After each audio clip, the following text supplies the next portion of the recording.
Hemen aztertuko dugu berriro denbora independentea den Schrödingeren ekuazio eta batez ere zentratuko gara uhin funtzioen bigarren deribatuen adierazpenean eta grafikoki aztertuko dugu ekuazio hau batez ere ateratzeko egoera lotuen ezaugarria. Horretarako erabiliko dugu lehen aipatu dugun adibidea, energia potentziaren adibidea, zer esanik ez, energia potentzia aldatzen badugu, orduan ateratzen dugun ondoariak eta ezaugarri partikularrak aldatzen dira ere. Kasu honetan zetatzen gara, hementxe daukagun energia potentziaren kasuan, eta aztertuko dugun energia izango da horrelako bat. Demagun, energia potentzial minimo hori, baina handiago den bat, hartuko dugu hauze. Kasu honetan, klasikoki aztertzen badu azterpena, kontutan hartu behar dugu energia beti, energia potentzial baina handiagoa izan behar dela, orduan baditugu oso importanteak diren bi puntu dira hau, x bat eta x bi, non energia eta energia potentziala berdinak diren.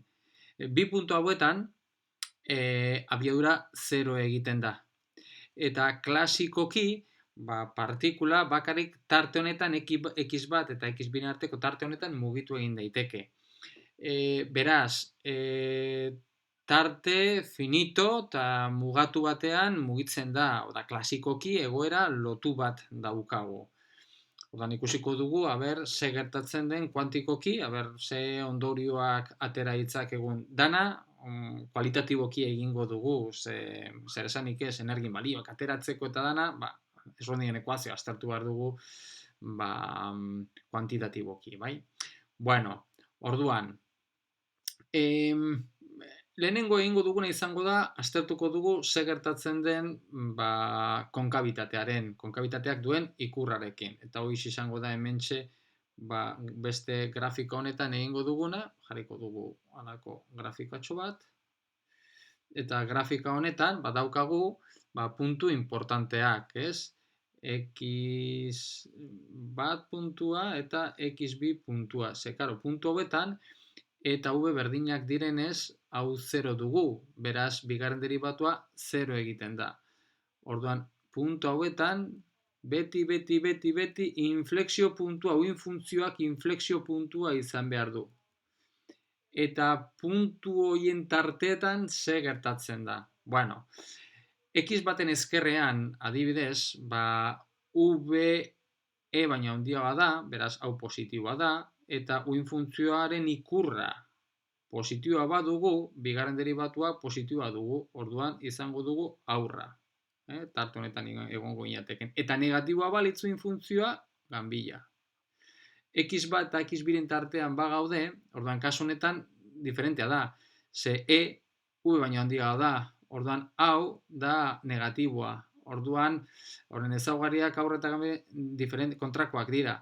Uhin funtzioa positiboa bada, hau negatiboa denez, izango dugu ganbila, eta positiboa bada, uhin funtzioa negatiboa bada, aurra. Eta X biren eskubian, gertatzen da X baten ezkerraren berdina. Uhin funtzioa positiboa bada, aurra, eta uhin funtzioa negatiboa bada, ganbila. Hau da, gertatzen bana, eta hau da, kontuan hartu behar duguna, uhin funtzioen forma, gutxi gora berako forma, irudikatzerako orduan. Eta hori da, ointxe bertan, hori egiten saiatuko gara, ez? Horretarako berriro egingo dugu beste grafikatxo bat egingo dugu, hemen, eta hori saiatuko gara hau aztertzen. Berriro, hau dugu grafikoa, hemen ardatzak ditugu, hemen izango dugu uhin funtzioa, importanteak dira aipatu ditugun X bat eta X bi puntuak, beraz jarriko ditugu hemen horren erreferentziak. Importanteak dira, zelen aipatu dugun bezala, hortxe uhin funtzioak izan behar du beti inflexio puntuak. Eta horren tartean, esan duguna.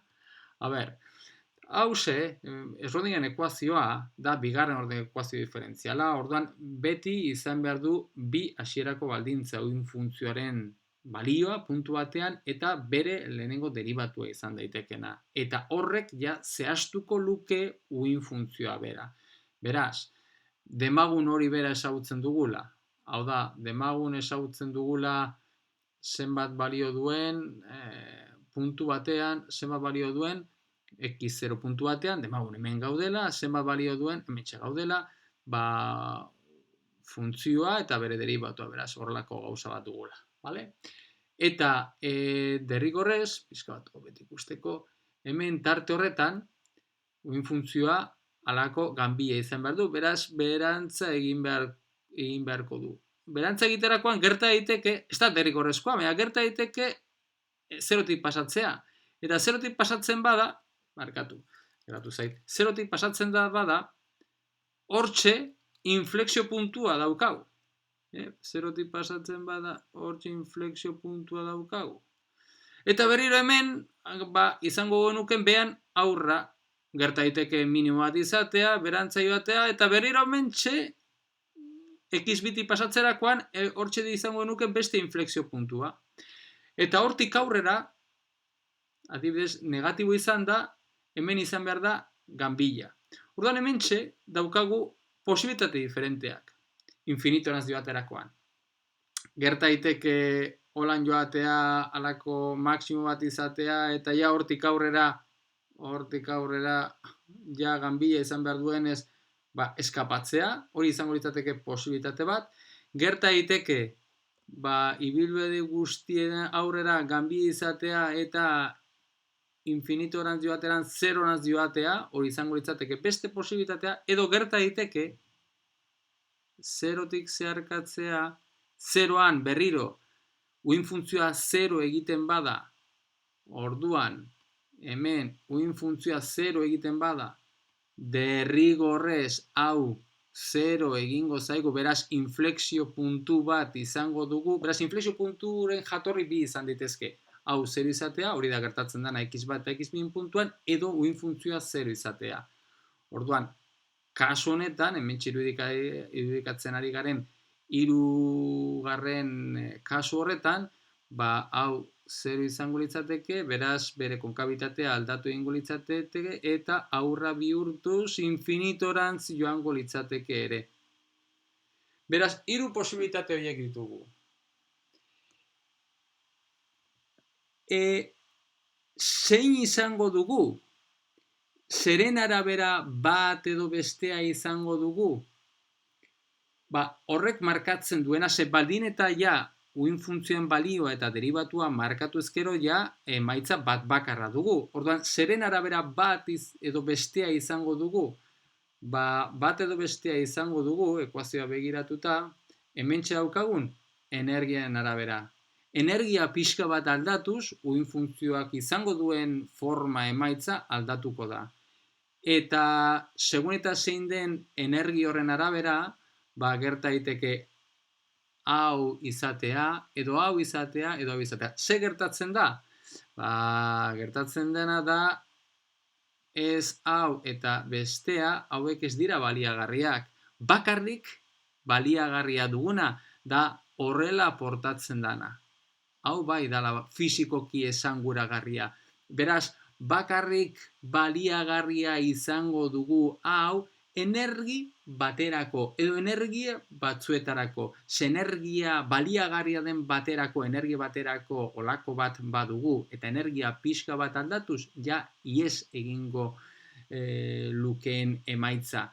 Orduan, bakarrik energiaren balio zehatz batzuetarako izango dugu fisikoki esanguragarria den uin funtzioaren forma.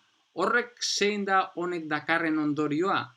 Argi dago, energien balioak guztiak ez direla posibleak, eta konkretu batzuk bakarrik baliagarriak direla. Hau da, energiaren kuantizazioa honek dakarren ondorioa da energiaren kuantizazioa. Energia guztiak ez dira baliagarriak. Kuantizazioa. Hori bada oso emaitza importantea eta horren izaera eta horren ezaugarri orokorrak izan arren, atera dugu forma grafikoa, uin funtzioen forma grafikoa aterata bakarrik. Bueno, hemen ikusi dugu ze gertatzen den eskubialdean nolabait, ez? Ze gertatzen den ezkerraldean, antzeko gauza izango denuken eskerrerantz joan da, halako gauza bat, hemen inflexio puntua izango denuken, eta hemetik aurrera zeintzuk izan posibilitateak, lehen bertan aipatu ditugunan, hementxe eskubian ditugunan antzekoak dira, edo minimo bat izatea eta beraz iez egitea, edo zerorantz joatea konkabitatea aldatu gabe, hau da onargarria izango litzatekena, edo zerotik pasatzea, eta orduan hortxe konkabitatea aldatuko litzateke, eta beraz, lehen aipatu bi hauek ez dira baliagarriak, eta bakarrik bat izango denuken baliagarria. Bakarrik energia batzu, konkretu batzuetan, energia diskretu, balio diskretu batzuetarako bakarrik izango denuken baliagarria. Beste aldetik, hementxe aipatu dugun bezala, egin dugu uin funtzioa zerotik pasatzea, eta hementxe oszilazio bat eukitzea egin dugu, baina ez da derrigorrezkoa. Zer esanik ez, beste posibilitate bat emetik hasita, izango litzateke emetik egitea, holan jarraitzea, emetik jarraitzea, eta emetik pasatzea, eta gero emetik aurrera, lehen aipatu ditugun kasuak, ez? Holan egitea, edo zerorantz joatea, edo emetik holan joatea, berriro 3 posibilitate horiek. Orduan, klasikoki mugatuta ditugun zonaldean, egon daitezke oszilazioak, eta kanpoan ikusten dugu nola derrigorrez uin funtzioa zerorantz joan behar dela. Orduan, horrek ze esan nahi dugu, ze esaten digu alde batetik. Klasikoki, baimenduta ez dagoen zonaldean, uin funtzioa ez dala zero izan behar derrigor, ez dala zero izan behar. Uin funtzioak badu balio bat. Odan, partikula egon daitekela baimenduta ez dauden, klasikoki baimenduta ez dauden zonaldeetan. Hori, emaitza interesgarria da benetan. Hori bai, ikusten dugu nola probabilitatea, gero eta handik urrunago joan da, zerorantz joan behar dela. Eskabat horrek nahiko logikoa dela ematen du, ez? Eta gero barruan, klasikoki baimenduta dagoen zonalde horretan, egon daitezke olako oszilazioak edo ez, odan emaitza diferenteak izan ditzakegu. Joan gaitezen aztertzera, posibleak egon daitezken, izan daitezken oszilazioen arabera, emaitza horiek aztertzera joan gaitezken. Horretarako, berriro beste grafiko bat egingo dugu, hementxe erdian jarriko dugu, hementxe izango dugu ardatzak, eta berriro jarriko ditugu, oso importanteak ditugun x bat eta x2 puntuak, x bat eta x2 puntuak ditugu hauek, hemen dugu bat, eta hemen bestea jarriko dugu, hau da x bat eta x2, orduan, posibilitate bat, oszilaziorik ez eukitzearena ikusi dugun bezala. Hemen dugu inflexio puntua derrigorrez, eta holako gauza bat, maksimo bat izango luke, orduan beherantza, hemen oszilazio inflexio puntua, beste inflexio puntua, beraz konkabitate aldatuz, holako bat izan daiteke, posibilitate bat. Eta hori izango litzateke psi bat. Beste posibilitate bat, oszilazio bat duena.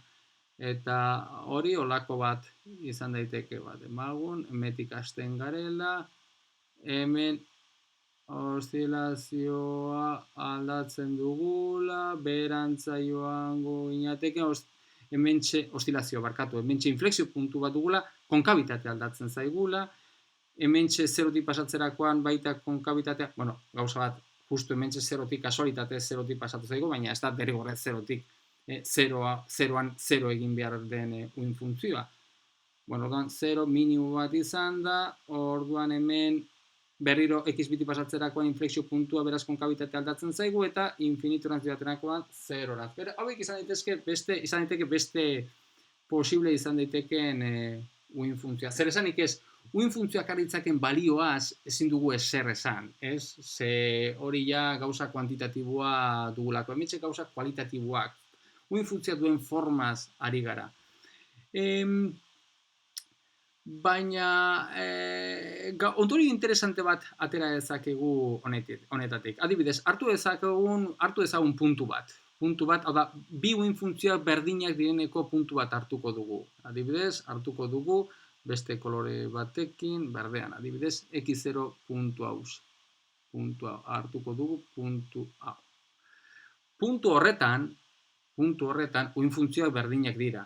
Orduan daukagu psi bat x0 eta psi bi x0 berdinak dira. Vale. Puntu horretan bestaldetik, psi bik duen bigarren deribatua, x0 puntuan, bigarren derivatuan balio absolutua jarriko dugu, bien ikurra berdin izan arren, balio absolutua. Zenbat eta uin funtzioa, zenbat eta estuago egon, hau da, pikutxoagoa izan, bigarren derivatua handiagoa da. Honen bigarren derivatua, hau da, leuna bada, bigarren derivatua zeroa, lehena ere ez. Eta olako, segun eta nolakoa den, zuzena bada, bigarren derivatua dakizun bezala, zero da. Zenbat eta piku gehiago izan, ordan, bigarren derivatua handiagoa. Kasu honetan, bigarren derivatua, psi batena baino handiagoa da. Bueno, horrek ze esan nahi du? Horrek esan nahi du, joaten bagara, Schrödingeren ekuazioetara joaten bagara, horrek ze esan nahi du? Honen balio absolutua balio absolutuaren erlazioa ematen digula, zen eta uin funtzioen balioa puntu horretan berdina dalako. Orduan, horrek esan nahi du,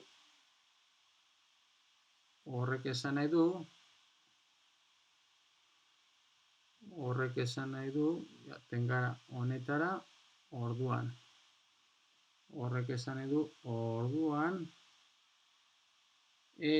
ken V, bi, ze, karo, honi psi bati energi bat egokituko zaio, eta psi bati beste energi bat, orduan gertatzen dena da, erlazio hause dugula, barkatu, aldrebes, V ken E, ezta? Horrek esan nahi du, V ken E bi dala handiagoa, V ken E bat baino handiagoa izan behar dala. V ken E bat baino handiagoa. Hau da, energia potentziala eta energien arteko aldea handiagoa izan behar dala psi biren kasuan, psi baten kasuan baino. Horrek ze esan nahi du? Horrek esan nahi du, V-tik urrunago egon behar dala. Horrek ze esan nahi du? Honek ateratzen duen ondorioa da, E-bi hori, E bat baino handiagoa izan behar dala. Horrek ze esan nahi du? Hementxe daukagun ondorio interesantea da, ondorengoa da, uin funtzioa duten oszilazioa zenbat eta gehiago izan, handiagoak izan, berei dagokion energia handiagoa izango dugula. Orduan, ze ondorio interesanteak atera dugu, lehenengo eta behin, ikusi dugu nolakoa izan behar den uin funtzioa, eta minus infinitotan eta infinitotan zeroan zioan behar dela. Egoera lotuak egonik, hementxe ditugun bezala, energien balioa diskretoak izan behar direla, energi guztiak ez dira posibleak, energiaren kuantizazioa atera dugu, grafikoki aztertuz, Schrödingeren ekuazioa, eta barrukaldean, hau da, partikulaen mugitu egin daiteken tartean, klasikoki mugitu egin daiteken tartean, uin funtzioak izan ditzake bere oszilazioak, eta zeumete zein den oszilazio horren kopurua horrelako izango dugu energia, ez?